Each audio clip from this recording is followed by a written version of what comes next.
E aí galera, beleza? Bem-vindo ao Historizado Company, a história de tudo, para mais uma aula do seu Enem aí, do seu IFES, das aulas tradicionais. Hoje nós vamos entrar aqui na chamada Primavera dos Povos, aí, a Primavera dos Povos. Seriam justamente as revoluções liberais, de 1848, que seriam revoluções burguesas, beleza? Na última aula, como nós vimos no Império Napoleônico e no Congresso de Viena, o Congresso de Viena, que havia formado a Santa Aliança, um exército para manter o antigo regime, começou a se desfazer em 1820 com a saída da Inglaterra. Ele se desfez, isso possibilitou que a burguesia por toda a Europa se levantasse nesse momento contra os governos absolutistas e seus reis absolutistas. Isso então deu mais espaço para ideias liberais, nacionalistas, tá ok? Socialistas e anarquistas. Os pensamentos liberais de David Ricardo, Adam Smith, dos iluministas começam a se espalhar, as ideias de nacionalidade começam a se formar ainda mais dentro da Europa, a valorização do nacionalismo, a exacerbação do nacionalismo pós-Napoleão. Nasce o socialismo utópico, o socialismo científico de Marx e Engels, e o anarquismo de Proudhon e Bakunin, o anarcossindicalismo, né, que nós já temos as nossas aulas aí também sobre essas ideias que surgiram no século XIX. Então, o que foi a Primavera dos Povos? Foi justamente ali o fim da Santa Aliança, o fim dos governos absolutistas e o novo regime. Acabava, né, saía do inverno do antigo regime, o absolutismo, o mercantilismo, a igreja, a sociedade estamentada, galera, e entrava no novo regime. A democracia, o liberalismo político, né, as novas doutrinas, a liberdade econômica, religiosa, social. Ou seja, saía do inverno e entrava na primavera, que era um tempo muito bom, já que na Europa as estações do ano são bem definidas. Então a Primavera dos Povos são as revoluções liberais de 1848, as revoluções burguesas, onde vão se espalhar todas essas ideias, e nós temos 3 lugares que nos interessam para as provas do IFES, do Enem e as provas adicionais: a França, a Itália e a Alemanha. No caso da França, vai ser a Segunda Revolução Francesa, que nós veremos. A Itália, a unificação da Itália, e na Alemanha, a unificação alemã, nascendo as outras duas potências. Então, nesse momento lindo, que a galera viu aí o que seria a Primavera dos Povos, essa transição, tudo dentro do século XIX, como eu disse, 1810, 1814, 15, 1820, 1830, então é início do século XIX, nós podemos falar das revoluções liberais na França. Porque foi justamente o seguinte: nós vimos que no Congresso de Viena, a França poderia continuar existindo devido à lei da legitimidade. Era legítimo o povo francês e o território da França antigo, antes de Napoleão, antes das conquistas de Napoleão, se manter. Subiu ao poder então, nesse momento, o rei Luís XVIII, parente do rei Luís, né? O rei Luís XVI, da guilhotina. O rei Luís XVIII, ele tentou, nesse caso, ficar aplicando o absolutismo. Contudo, o rei Luís XVIII, ele falece. E aí, sobe ao poder seu irmão, o rei Carlos X. Carlos X, vamos melhorar um pouquinho aqui, isso, Carlos X, ele então tenta tornar a França absolutista de novo, porque era um antigo regime, aquela ideia toda circulando do Congresso de Viena, e Carlos X tenta nesse momento, né, aplicar o absolutismo. É quando nós temos aqui então a Segunda Revolução Francesa. A Segunda Revolução Francesa. Não tinha mais jeito.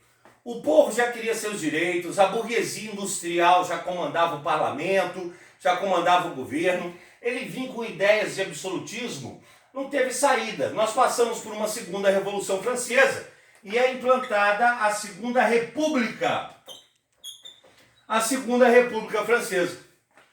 Ocorrem as eleições, né? Várias são as correntes dentro da França nesse momento, as correntes liberais, as correntes nacionalistas, correntes socialistas que vão se formando as ideologias e os partidos. E aí nós temos aqui a vitória de Luiz Napoleão.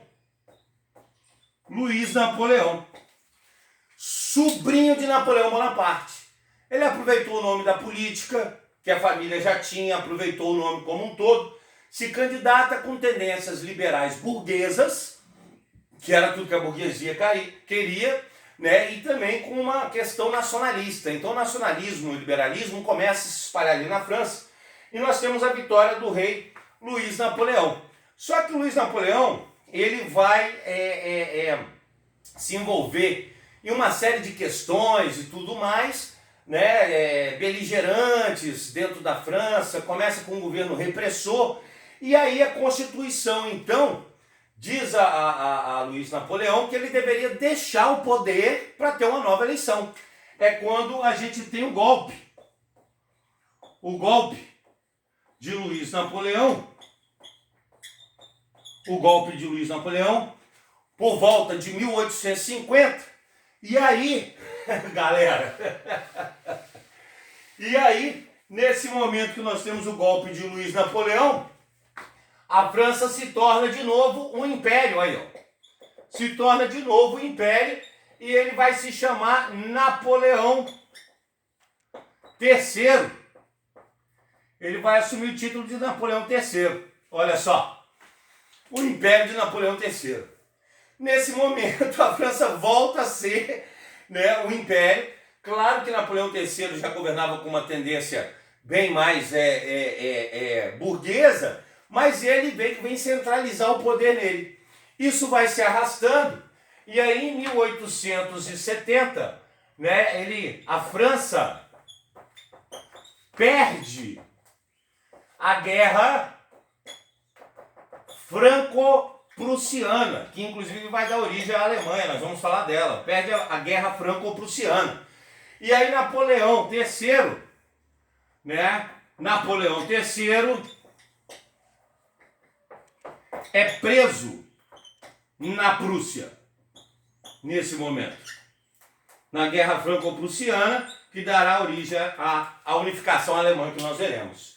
Nesse momento, que então Napoleão III ele cai, em 1870, vem aqui a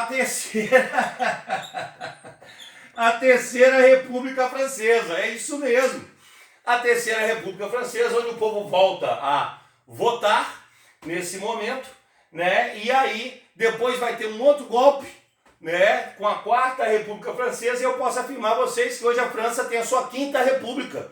É a quinta república, uma república mista, onde você tem um presidente, né, que governa o país como chefe de governo, e um primeiro-ministro como chefe de Estado até também na França. Ficou claro? Agora, um dos pontos mais importantes desse período, e que a prova costuma cobrar, é que assim que Napoleão III caiu, a França já estava em guerra, uma série de problemas e tudo mais, né?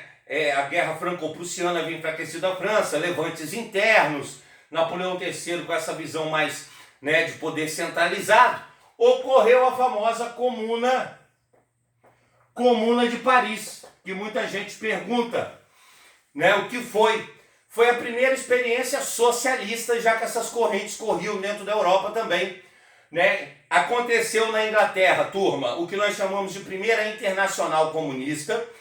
Foi um encontro dos socialistas e anarquistas na Primeira Internacional Comunista, né? Ela aconteceu na Inglaterra, e lá eles debateram esses pontos. E a grande diferença do socialismo para o anarquismo é que para o socialismo deve existir um Estado ditador para atingir um comunismo e depois não ter Estado.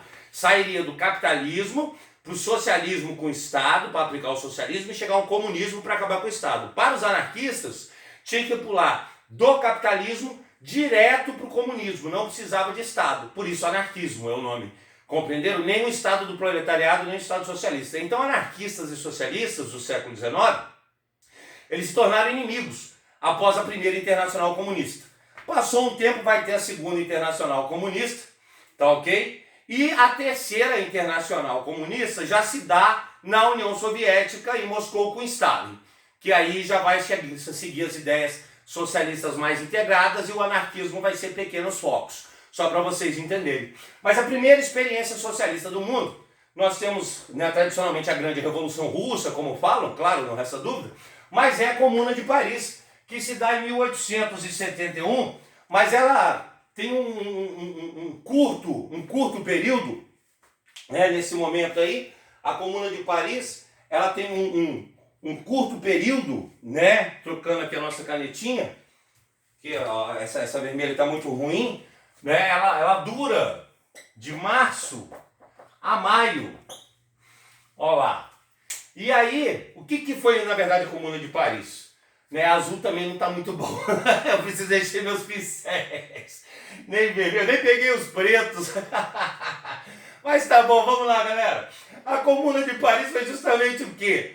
Foi a primeira experiência socialista do mundo, tá ok? Porque você tem a Revolução Russa, uma que deu certo, claro, mas nesse momento de tumulto na França, os operários tomaram o poder somente na cidade de Paris, em 1871, mas durou somente de março a maio, compreenderam? De 1871, que a burguesia não ia aceitar, se aquilo começasse a espalhar ia ser problema. E aí eles começaram a colocar as bases socialistas, tá ok? Dentro de Paris, né? Ou seja, não existia propriedade privada, o salário igual para todos, as mulheres tinham igualdade igual homens, né? Eram iguais como cidadão, né? Eles começaram a implantar essas ideias, a desmanchar o exército que existia em Paris, os soldados, e formaram milícias do próprio povo, assim seria, mas em 1871, a Comuna de Paris, essa experiência vai por água abaixo. Compreenderam? Espero que tenham gostado, dê seu like aí, tá certo? Dê seu like aí nesse momento, se inscreve no canal para receber mais aulas, através das nossas notificações, se marcar o seu sininho, porque você já ficou estorizado. Um abraço.